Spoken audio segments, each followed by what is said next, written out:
हमारा कंप्लीट करता है क्लोज चेन, जिसमें हमने क्या क्या पढ़ा, एलिसाइक्लिक पढ़ा और हमारे पास एरोमेटिक पढ़ा। एलिसाइक्लिक क्या है, जिसमें हमारे पास एटलीस्ट एक कार्बन क्या होता है, sp3 होता है। वहीं पे एरोमेटिक क्या है, जिसमें हमारी पूरी की पूरी रिंग क्या होती है, sp2 हाइब्रिडाइज्ड होती है, तो इसमें sp3। अब यहाँ पे होमोसाइक्लिक क्या है, जिसमें सिर्फ कार्बन प्रेजेंट है sp3। और हेट्रोसाइक्लिक क्या है हमारे पास में, ये वाला क्वेश्चन। ठीक है, अब इसमें अगर हमारे पास, अब मैंने इसे बोला एटलीस्ट एक कार्बन, यानी कि ऐसा भी हो सकता है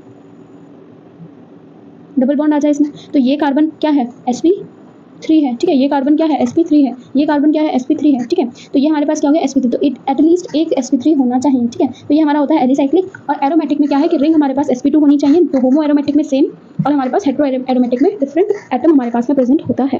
तो ये हमारा कंप्लीट करता है क्लोज चेन वाला क्लासिफिकेशन। कुछ क्वेश्चंस देख लेते हैं जिसमें आपको बताना है नंबर ऑफ हेटेरो एटम्स। ठीक है, कि इसमें कितना हेट्रोसाइक्लिक मतलब हेट्रो एटम प्रेजेंट है। तो यहाँ पर हमारे पास पहला एग्जाम्पल है कुछ इस तरीके से। ठीक है, अब ये हेट्रोसाइक्लिक है, हाँ है, क्यों, क्योंकि इसमें क्या ऑक्सीजन प्रेजेंट है, बाकी के कार्बन है, तो इसमें हमारे पास कितने हेट्रोसाइक्लिक रिंग प्रेजेंट है, दैट इज 1। ठीक, उसके बाद हम लोग बात करते हैं इसकी, तो इसमें कितने प्रेजेंट है हमारे पास, 2। हम अब ये ऑक्सीजन दिया, बट ये क्या है, रिंग के बाहर है, और हमें क्या देखना है, जो रिंग में प्रेजेंट है वो, तो दीज आर व्हाट 2 हेट्रोसाइक्लिक यहाँ पर है। ठीक है, फिर अगर हम बात करते हैं इसकी, तो ये क्या हो जाएगा हमारे, क्या इसमें हमारे पास कोई हेट्रोसाइक्लिक दिख रहा है, नहीं, सारे के सारे क्या है, कार्बन है, तो दैट इज 0 हेट्रोसाइक्लिक। ठीक, तो इसी तरीके से हमारे पास ये कंप्लीट करता है हेट्रोसाइक्लिक वाला पोर्शन। इस तरीके से क्वेश्चन टेस्ट सीरीज वगैरह में पूछे जाते हैं कि पर्टिकुलर केस में हम बताओ कितना कितना हेट्रो कंपाउंड प्रेजेंट है, ये सारी चीज़ें। उसके बाद हमारे पास 2 टर्म्स होती हैं, एक होता है ऑलिफेनिक बॉन्ड और एक होता है एसिटाइलेनिक बॉन्ड।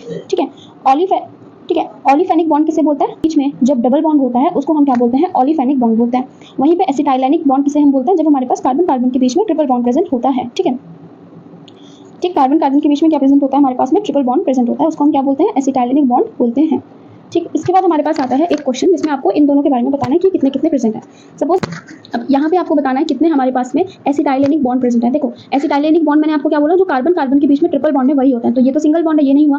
कार्बन कार्बन के बीच में ट्रिपल बॉन्ड ये हुआ, ये सिंगल बॉन्ड है, ये नहीं हुआ, ये नहीं हुआ। कार्बन कार्बन के बीच में ट्रिपल बॉन्ड ये हुआ, कार्बन कार्बन के बीच में सिंगल बॉन्ड ये नहीं हुआ। अब यहाँ पे ट्रिपल बॉन्ड तो है, बट कार्बन कार्बन के बीच में नहीं है, इसलिए ये भी नहीं हुआ। तो टोटल कितने हुए यहाँ पे एसिटाइलेनिक बॉन्ड हमारे पास में, दैट इज 2।